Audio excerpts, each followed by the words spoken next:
This is the county-by-county election map from 2016. Donald Trump apparently really loves this map. And why shouldn't he? This map doesn't really show how he won the presidency, which is better demonstrated by the standard electoral college map, but it does show that, compared to Hilary Clinton at least, he was popular throughout much of the country. Mostly in places where there aren't really that many people, but still it's at least a symbol of his popularity. And popularity, of course, is very important.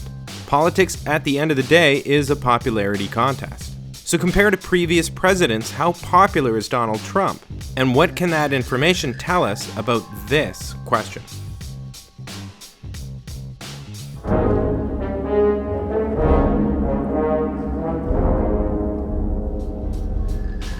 I know this will shock Donald Trump supporters, but he is not a popular president. What? According to poll aggregations generated by 538.com, Trump currently has an approval rating of 42.1% and a disapproval rating of 52.3%.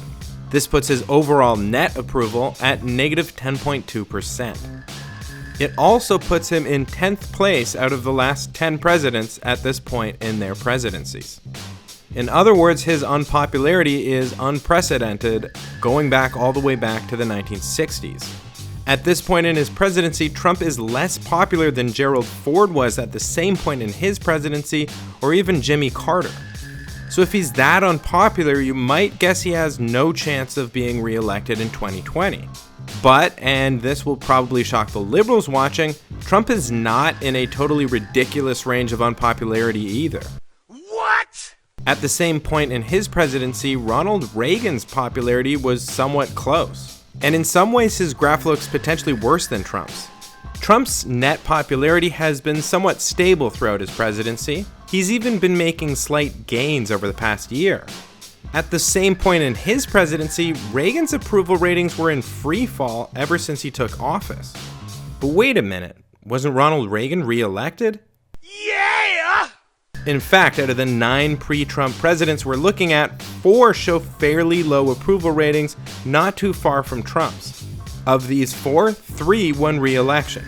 Of the other 5 who show definitively high net approval ratings, 3 won re-election and 2 didn't. So does that mean that net popularity doesn't matter at all? Well, that's not the case either. Let's extend these charts forward to election time. A president is generally in office give or take 1,400 days before they face election for their second term. Presidents Ford and LBJ are of course exceptions since they took office in the middle of a term following serious national tragedies. In LBJ's case, it was the assassination of Kennedy, and in Ford's case, it was of course Nixon's presidency. At any rate, now the data seems to really make sense. LBJ was extremely popular at election time and, surprise, surprise, had a strong performance in the electoral college. Nixon was also extremely popular, believe it or not, when he faced re-election and also had a strong electoral college showing. Ford was not particularly loved or hated and lost, but fairly narrowly. Carter was extremely unpopular and lost by quite a bit. When Reagan ran for re-election, he was extremely popular once again and won by a lot. George Bush Sr. was quite unpopular when he ran for re-election and lost by a decent amount. Clinton would go on to be pretty popular when he ran for re-election and won by a reasonable margin. W had decisively positive approval ratings and gave Kerry a thumping. Obama had a similar level of net positive approval and decisively beat out Romney. In general, I think you may have noticed that not only does a positive net approval rating mean a re-election win, but extreme net approvals tend to lead to big sweeps across the electoral college. No president won re-election with a negative net approval rating, and only 1 lost re-election with a positive one.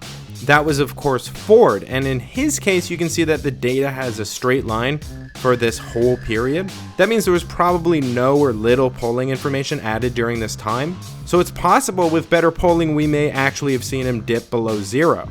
At any rate, we can conclude that history shows that you need a positive approval rating to win re-election. So if I were Donald Trump or his campaign manager, I'd be pretty worried about his election chances right now. At the same time, looking back at the approval ratings of 10 different presidents, we've also seen that approval rating can change dramatically over the course of a year or two. So while Trump's historically low approval rating is a serious problem, and will have to change by 2020 if he hopes to keep his tiny grip on the White House, history has also shown that his current unpopularity gives little indication of how to answer this question.